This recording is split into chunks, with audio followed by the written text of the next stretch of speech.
I live in Fort Collins, Colorado, the kind of place where the sky feels enormous and the mountains keep quiet watch like old, wise neighbors. If you're listening at home, you know the sound of evening, dishwashers clicking on, the thrum of a distant train, the brief, contented laughter of people settling into their lives. That evening, the air carried the clean chill that makes your breath visible. The hot tub hummed by the clubhouse. The light was low, and if you squinted, you could see your own reflection on the water, a shadowy echo of you leaning in, listening. I am 49 years old, a physical therapist by training and a chronic meaning maker by habit. That's just the truth of me.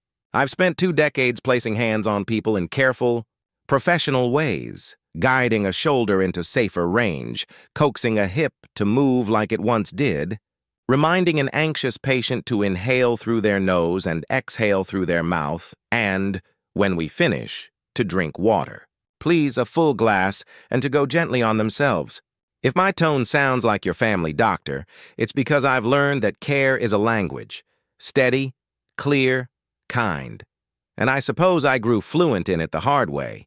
Through the loss of my partner Michael 3 years back, the kind of death no one's ready for, even when doctors use words like palliative and comfort care in strong, practiced voices. That night, though, I wasn't thinking about loss. I was thinking about my stiff lower back, an ache I'd earned raking leaves on a Saturday while pretending I was still 25. I slipped into the hot tub with a slow, careful slide, like a man who listens to his own joints. The heat met me with that familiar sting before the relief, the way pain sometimes does if you're honest with it. Jets bubbled against my thighs. I let my shoulders move toward my ears and then away, practiced the small reset I'd taught 100 patients, tongue uncurling from the roof of my mouth, jaw released, nape of neck soft. If you're listening, you can try it too. There. Good. The gate rattled. He came in. At the time, he was just my neighbor. I knew he was 46 because he'd told the HOA board when he introduced himself, joking that he brought the average age down. His name was Ryan Blake. The first day I met him, he wore a flannel shirt the color of rust and a baseball cap with the faded letters USA stitched across it, as if he'd bought it at a convenience store on the 4th of July 20 years ago and never had the heart to swap it for anything new. He'd moved from Kansas City after a divorce, coming out in midlife, which sounds simple when you say it fast and complicated when you say it slow. He had an adult son, Tyler, who'd visit some weekends and call him Dad in that bright tone adult children get when they've decided to forgive you and want you to know it. He had a mother in Arvada who worried about him the way mothers do, calling to remind him about vitamin D in winter. He'd tell me all that eventually. That night, I just knew that he smiled with his whole face, including the little fan of lines at the corners of his eyes, which I would later decide were the most honest part of him. "Hey, Doc," he said. It wasn't condescending. When you work in healthcare in a community like ours, people call you Doc even if you don't have an MD, just like they call anyone with a toolbox a mechanic and anyone with a whisk a baker. He set a plastic bottle of water on the ledge, slipped off his t-shirt, then sat on the edge of the tub, feet in the water first, wincing. There's a rhythm to entering heat, and he didn't know it yet. I always want to help in those moments. It's a reflex. So I just said, "It stings for 20 seconds. Breathe." Then it's heaven. He laughed and exhaled like he was testing the weight of my advice. 20 seconds I can do, he said, and slid in. He was taller than me by a couple inches, with the rangy build of someone who'd been a runner once and could be again if his knees stopped arguing with him. We gave each other the grace of silence for a minute, which is one of the great adult privileges and not something I take for granted. The Jets did their good work. Beyond the fence, somewhere near the bike path, a dog barked. Across the clubhouse lawn, the pool lay dark and still, a black mirror reflecting a sky too big for a roof or a room. "What kind of day?" he asked. It's the gentlest question, and still I felt my insides flinch. "Long," I said, "but the good kind." A teenager took her first steps without a brace. She cried. Her dad cried. I pretended I had something in my eye, which we all agreed was a reasonable explanation in a place with this much chlorine. He smiled, then went quiet in that respectful way that means you've heard something holy and you don't want to clap your hands at it. He took a sip of water. "My son's coming next weekend," he said after a beat, voice softer. "He wants to help me hang shelves. I think the shelves are an excuse, but I'm not turning down an extra pair of hands. Or the excuse, if I'm honest." We nodded. We were two men alone with the evening, taking turns naming the harmless facts we were ready to share, the way you test a dockboard before you step onto it. I asked him if he'd tried the little diner on College Avenue with the cinnamon rolls bigger than a fist. He asked if the HOA usually had decent potlucks, or if he should expect tuna casserole in a sea of Jell-O. I told him about Betty in 4C, who made a lemon chess pie that could dissolve a grudge on contact. He told me about his dad's approach to barbecued ribs and the way his son always drives the long way home after a visit to make the goodbye last. I could say I saw it coming, the line, the crossing. But that would be untrue. I saw a man brave enough to sit with a stranger in warm water and admit he wanted his adult son's company. And in my personal book of signs, that's as pure as a halo. I also saw the sign bolted to the fence. No glass. Shower before entering. No food, no alcohol. No horseplay. I thought without humor. Of all the rules that had collected in my life over the last 3 years, like dust on a beautiful table. No falling in love with neighbors. No letting the hot tub be anything but water, jets, and relief. No kissing anyone whose grief resembles yours because it will feel like a shortcut and lead you into a maze. I had built a whole theology out of almost yes and polite no. When he crossed the line, it wasn't dramatic. He didn't slide closer. He didn't say something crude or clever. He just set his hand on the ledge close to mine and let his pinky touch my finger. Not anything you'd see in a movie, small, a human-sized reach. If you're listening at home, you might be tempted to minimize it. It's just a touch. But you know better. You've been alive long enough to understand that sometimes the smallest movement maps the longest distance. His skin was warm from the water. That's the clinical fact of it. And my hand, the hand I had used all day to move other people toward relief, trembled the way a bird's whole body shakes when it decides to keep singing after it has been startled. I looked at him. He looked at me. The bubbles did that cheerful gurgle sound that makes you think of water boiling but slower, kinder. I took a breath, the kind I would teach to a patient wrestling with pain. Through the nose, long, then out through the mouth, he said, "Is this all right?" Consent is the grew-up version of bravery. If you are 20 and think it's glamorous to cross lines without asking, I hope you live long enough to find out how wrong you were. Ask. Always, always ask. He did. He asked like he meant it. And while fear is a vigilant liar, consent is a friend that turns on the porch light. "Yes," I said. And there it was. The line between being alone and being not alone, between memory and something new, between rules and the kind of tenderness that has its own rules if you let it. I didn't pull my hand away. I didn't also close the space immediately because I knew my body needed a beat to catch up to my life. It's something I tell my patients after surgeries when they ask how long it will take to feel normal. Your body has a calendar and it doesn't read your email. Give it time, but also give it direction. He exhaled like he'd been holding his breath for 6 years, and I thought, oh, you've been learning this language too. We talked a little more, voices pitched low. He told me he liked his job at the college bookstore, that it was quiet and honest, and he was surprised by how much he liked recommending poetry. I told him I still sometimes answered Michael's old email by reflex, like a phantom limb of the heart. He nodded, eyes bright in the steam. We let our shoulders find the spot where they could rest without complaint. We stayed like that, 2 men in a hot tub under a big Colorado sky, practicing the art of being still. "Would it be all right if I asked you to coffee?" he said finally. The way he asked, both careful and earnest, was almost painfully good. He could have said, "Do you want to go on a date?" and I would have flinched from the jump cut. Coffee is a bridge. Coffee is a hallway. Coffee is, let's meet in the day, among other people, with a bathroom nearby and a clock we can both watch. "Yes," I said again. "Saturday? Morning?" "I'll bring the cinnamon roll to share," he said, and the way he glanced down at our hands told me he understood that sharing, in this case, was both literal and an invitation. We climbed out, slow and slippery like a metaphor for midlife. The air felt colder than it had before. He handed me my towel without making a show of it. If you've been alone for a long time, those little gestures can feel like rain after a drought. And if you've never been alone, you might miss why they matter. I'll tell you, the difference between loneliness and solitude is often a hand steadying yours without turning it into a scene. We walked side by side to the gate. I could feel the old rules rustling in my head like paper in a drawer. Don't date neighbors, don't be reckless with your grief, don't mistake shared loss for shared life.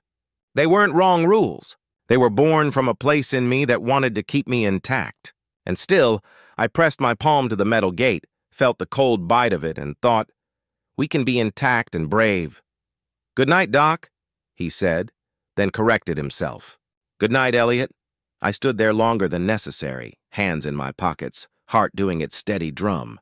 Above me, Orion tilted across the dark, bright and unembarrassed. Inside my apartment, the answering machine blinked, a red light soft as a heartbeat. I let myself in, drank a glass of water, and sat at the kitchen table without turning on the TV. Sometimes quiet is the only way to hear the yes that is trying to happen. Saturday morning, the coffee shop was the kind of place where the barista knows your name after 2 visits and your usual after 4. I got there early because that's who I am. Anxiety dresses up as punctuality in my world, and I've made peace with the union. I chose a small table by the window where I could track the light creep up the sidewalk. When he came in, he scanned the room, saw me, and lit up like a man who'd found the right harbor. He carried a paper plate with a cinnamon roll, like a small planet drifting in a sea of sugar glaze. "I thought we'd split it," he said. "I didn't bring a knife, but I did bring this," and he held up a plastic fork with the confidence of a magician with a dove. We laughed. Sometimes laughter can be an apology for the things we're not yet ready to say. Sometimes it's just laughter. We talked. We told the abbreviated versions of our lives, skimming the surfaces that could hold words and gliding over the depths that weren't yet ready for description. He had been married to a woman for 20 years, came out at 45, did it as gently as he knew how, and still discovered that there is no way to dismantle a life with only lace and grace. There are always screws. There is always dust. He loved his son fiercely, like a new language he was determined to learn. I told him about Michael without saying the words hospital and hospice and the 10,000 details of dying that people think will break them if they hear them. Some details can be saved for later. I used words like good and loved and I miss him. And Ryan's face did the kind of listening that makes space, makes safety. He asked about my work, and I told him about bodies, how they tell their stories whether we want them to or not. He asked if my back felt better, and I confessed I'd slept well for the first time all week. He told me his favorite poem, a Mary Oliver stanza about keeping some room in your heart for the unimaginable. It would have sounded cheesy if he'd rushed it, but he didn't. He offered it like bread. "Can I say something that might be too honest for coffee?" I asked after a while when the cinnamon roll was a map of ravaged ridges and the coffee had gone cool. "Please," he said. "I think honesty should be available all day. I don't want to just be the person you can tell your hard things to because I live in your zip code," I said. The language felt like a combination of that careful doctor voice I slip into and the simple ache of a human who wants the right kind of closeness. "I want us to see each other. Not just the pain we've been through, but the humor, the ridiculous parts, the stubborn bits, the way you talk to your plants or can't resist clearance end caps at Target. The full kaleidoscope." He took that in like a man pulling in a rope. "That sounds good to me," he said. "I have to confess I talk to my basil plant like it's a tiny green dog, and I cannot be trusted in the seasonal aisle. I once came home with a blow-up penguin the size of a 5th grader. We laughed long and loud enough that the barista, Sarah, looked over and smiled too. And there it was, the switch from grief bond to life bond. The difference is delicate but real. If you pin your connection to pain alone, you risk making the wound your address. If you pin it to the small delights too, you give it an actual street number and a welcome mat. We walked after coffee because it's easier to tell the truth with your blood moving. We wound down to the Pudra River, watched the water push itself forward like persistence in liquid form. A kid in a red jacket threw a stick into the water and a dog half chased it, then decided hypothermia wasn't worth the drama and shook off his obligation. Ryan told me the way he learned to cook after the divorce. Badly, then better. I told him about the night last winter when the power went out and I ate peanut butter crackers by candlelight like a widower in a sitcom and felt both ridiculous and alive. We didn't kiss by the river. It would have been cinematic but wrong. We shook hands at the corner like a pair of men who understood that time is not the enemy. He texted me that evening. Thank you for today. It felt like a good porch, the kind you can sit on for hours without itching to go inside. Days became weeks. Our calls had a rhythm. We did what midlife men do when they are building something true. We let it be ordinary.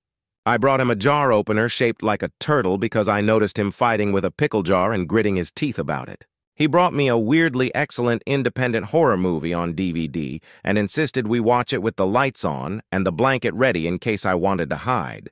We went to the farmer's market like old pros, buying apples with names like Honeycrisp and Jonah Gold, and debating whether kale is as committed to being kale as it pretends.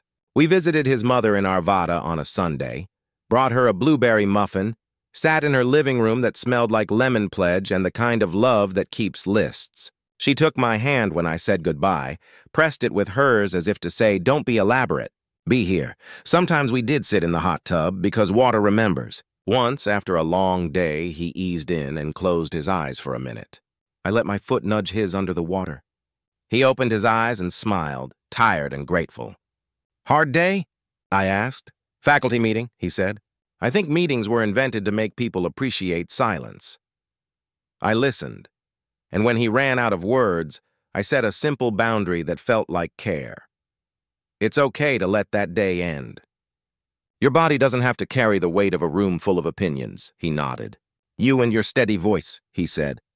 It's like a lullaby for grown-ups. I told him I learned the tone from the nurses who saved me during the last months of Michael's life. They kept saying we can do hard things, and somehow those words didn't feel like a bumper sticker. They felt like a hand. We are all tapestries of the hands that have steadied us. Maybe that's why I wanted to be one of those hands for someone else. I met his son, Tyler, the following month. He was 23, all elbows and sincerity, a good kid who had grown into a good man. He shook my hand on Ryan's porch, then proceeded to give me the kind of once-over your partner's grown child will give you when they've decided to be protective and fair. We grilled chicken and vegetables, and I discovered that Tyler's sense of humor is a little like his father's, gentle and occasionally ridiculous. He called his dad Pops twice in a row and then grinned, pleased with himself for using the nickname in front of company.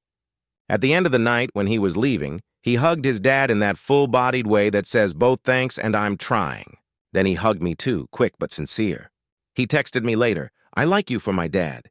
He's happier. Please keep telling him to stretch his hamstrings. Noted, I typed back. Hamstrings will be addressed. As spring slid into long evenings, we started naming our rhythm out loud. I like that we can be quiet, he said one night in May, which is an intimate confession if you think about it. More intimate than a declaration of love in some ways. I like that we don't have to perform to keep the other one looking. I like that you ask me questions and then wait for the answer, I said. I like how you stock your freezer with ice packs like Tiny Blue. Pillows because you know your back is fussy, and you expect kindness after you push yourself. We did the work of learning each other's edges and make them comfortable. If I seemed far away, he'd say, can I come closer? If he got quiet, I'd ask, is there a question in there you're scared to ask? We didn't drag each other through the past like a parade. We invited each other into the present like a room with good light. I will not pretend our story had no snags, because stories without snags are either first drafts or fairy tales, and we were adults who had outgrown both. One Saturday, just when the lilacs burst like proud grandparents on every corner, his ex-wife Lucy called and said she'd be in town.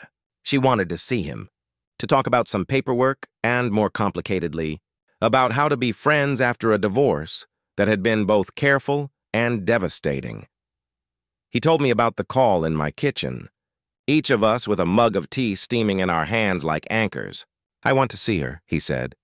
I think it's right, but I'm scared I'll be too eager to make it painless for her, or for me, and I don't want to use you as a shield. I don't want to hide our relationship in the name of being polite. There it was, A line. Not a hot tub line, but another kind. A line between healing and habit, between old vows and new loyalties. I tried to put language to the tenderness.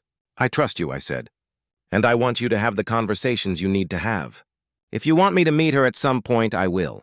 But you don't have to prove anything. This is ours, and we can protect it without acting like it's made of spun sugar. He nodded, eyes shiny with gratitude.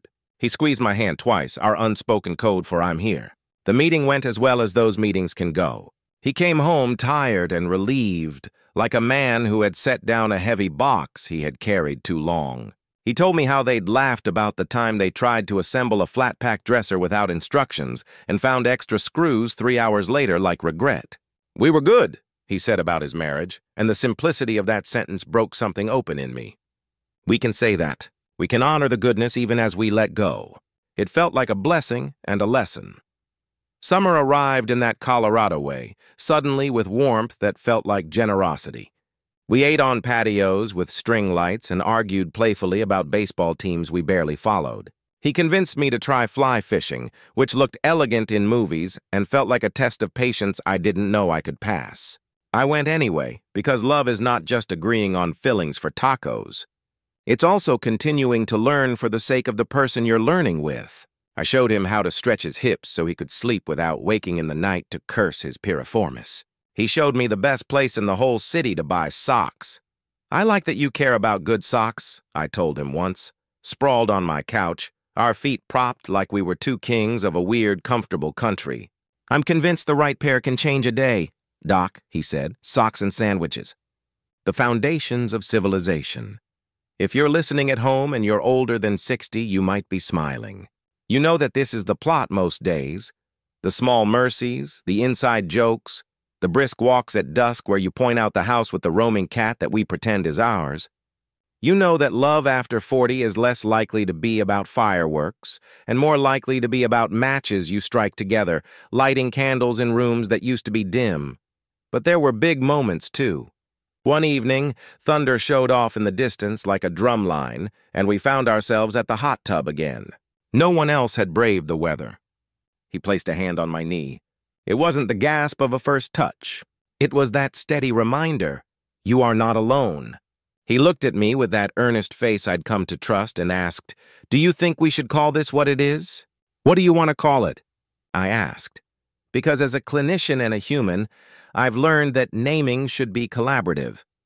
I want to call it a relationship, he said. Then, after a beat, I want to call it love. That word is a gate that swings open when you've checked the hinges. Calmly, I said, I love you. My voice didn't shake.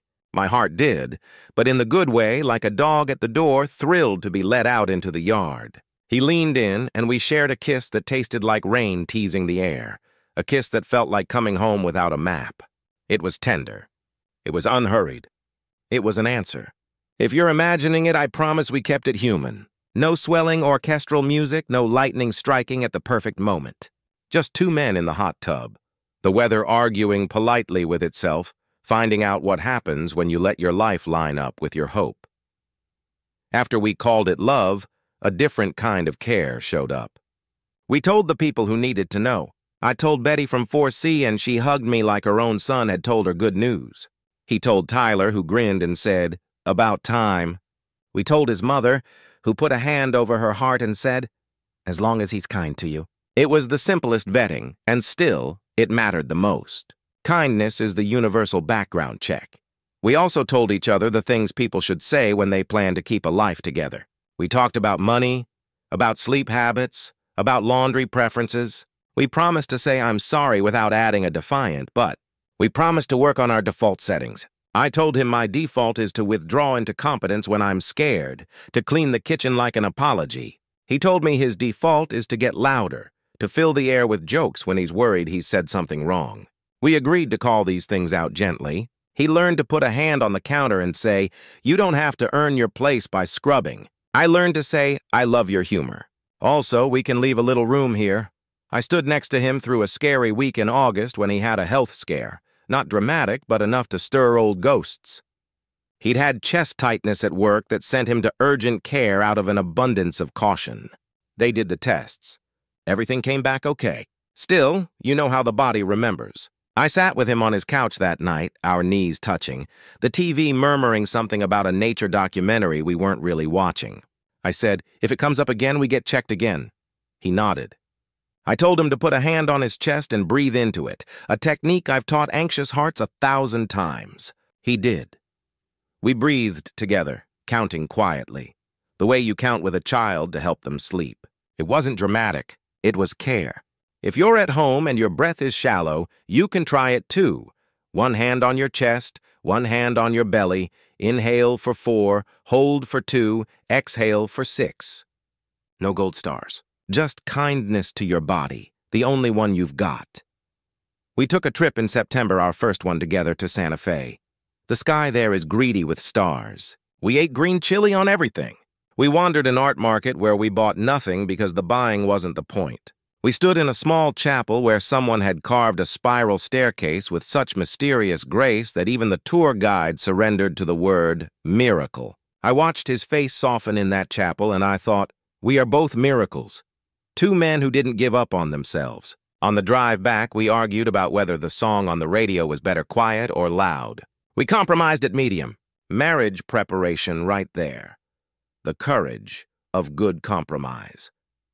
I met the version of myself I'd always hoped to be with a partner in those months, a man who practices what he preaches, who asks before touching, who checks on the water before handing a cup to someone he loves, who leaves notes in the pockets of a denim jacket because surprises found at odd times are little blessings.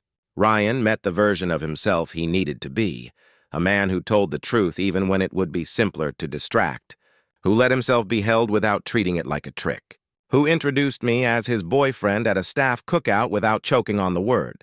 When he said boyfriend in that easy voice, I felt another line get crossed, not a violation, but an expansion. Not everything was sweet.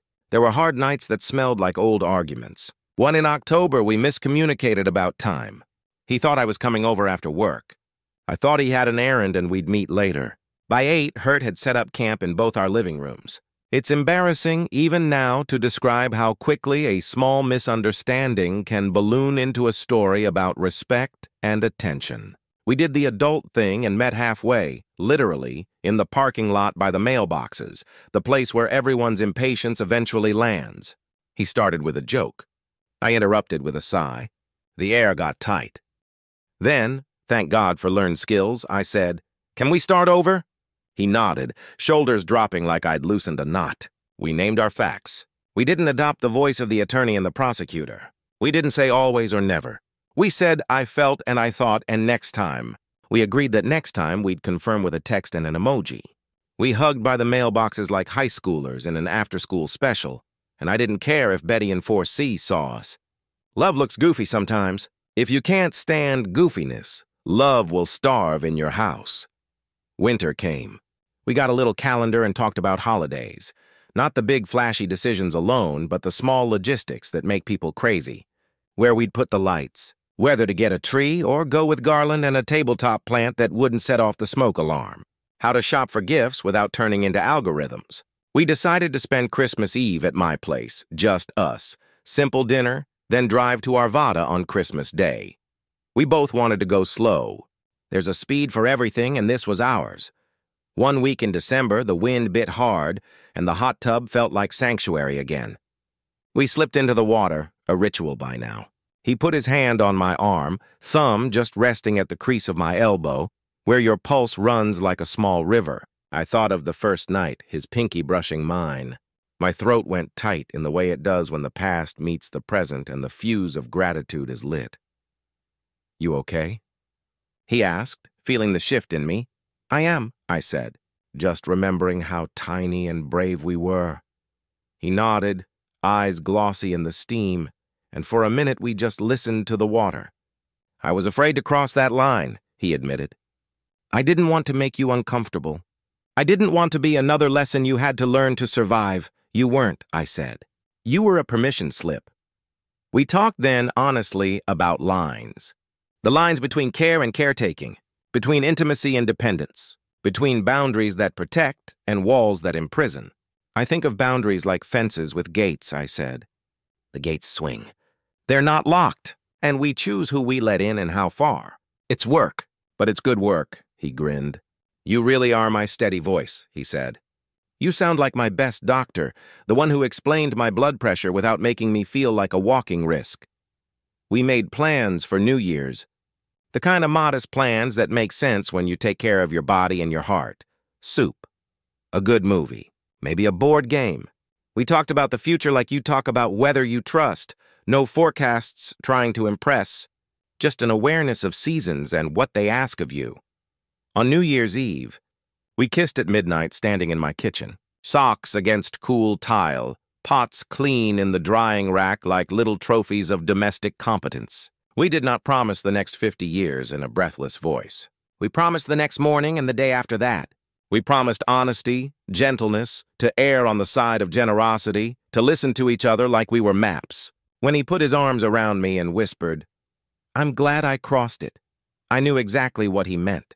And I knew what I meant when I answered, "So am I." If you're a senior listening to this, or simply someone with a lot of miles on your heart, and you're wondering if it's foolish to let someone cross a line with your blessing, if it's reckless to let your rules soften and your gates open, I offer you my hand across the distance. It's not reckless if you keep your wits and your kindness. It's not foolish if you ask the right questions and answer them slowly. It is not naive to choose tenderness. It's brave.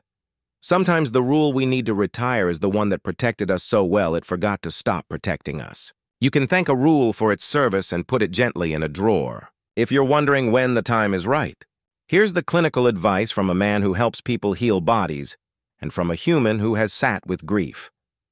If you can say yes and feel your shoulders lower, if you can say yes and breathe deeper rather than shallower, if you can say yes and feel more in your body rather than less, it's likely a good yes. I won't tell you our story became effortless. Nothing human is. We still get quiet wrong sometimes. We still communicate like two radios on different stations when we're tired. But we recover quicker. We apologize quicker. We laugh quicker. We've learned to narrate our insides a little better. My chest feels tight. I'm scared. My stomach's a knot. Can we slow down?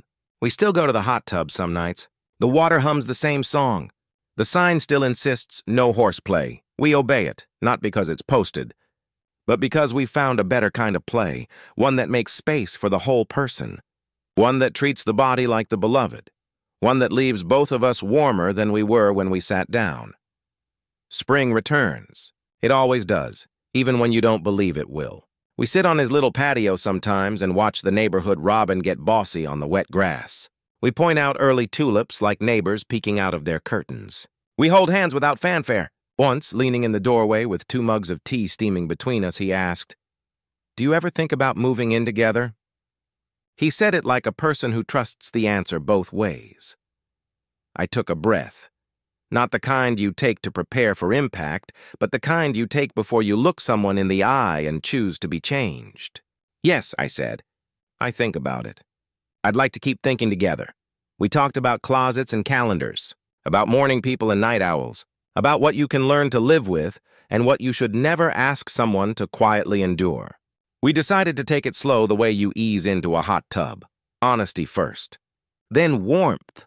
I want to tell you one more scene because it's ordinary and perfect. It's late afternoon, a day in May when the lilacs are ready to brag again.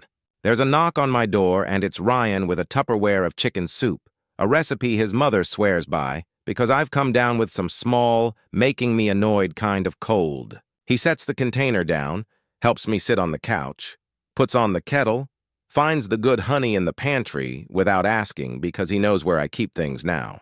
He brings a little trash can to the side of the couch because he has learned I like to throw away my tissues immediately, as if clutter were a punishment we give ourselves when bodies remind us we're mortal.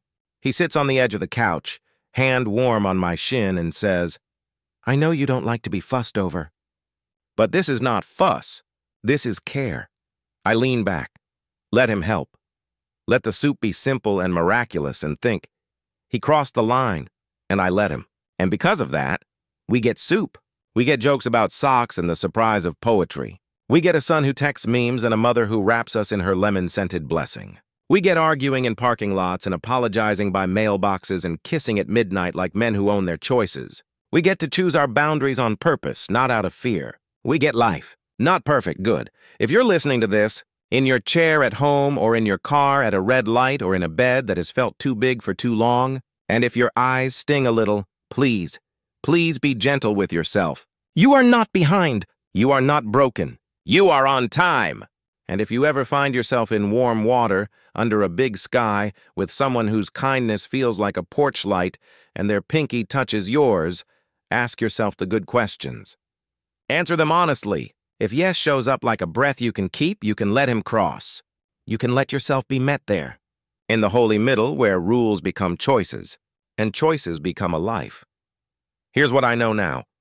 After all the poems and potlucks and practicalities, love in midlife is not a second-rate thing or a consolation prize.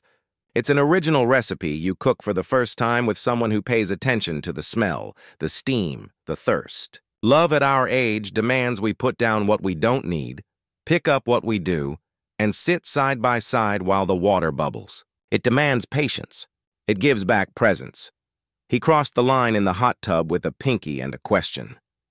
I said yes, and through that small, brave act, I learned the difference between a line that wants to keep you safe and a line that keeps you small. I learned that sometimes the only way to honor what you've lost is to let yourself gain again. I learned that two men, with grown-up sons and aging parents, with complicated histories and calendars full of real-life chores, can still find a way to be new to each other. We still go on walks by the Poudre when the weather permits. We still share cinnamon rolls we do not need as much as we enjoy. We still keep ice packs in the freezer, blue squares of practical mercy. We talk about moving in, but we live in the freedom of not rushing a good thing. Sometimes when the sun is low and the light comes through the cottonwoods like a forgiveness, he will slip his hand in mine and say, "Remember?" And I say, "Yes, I do." Every day,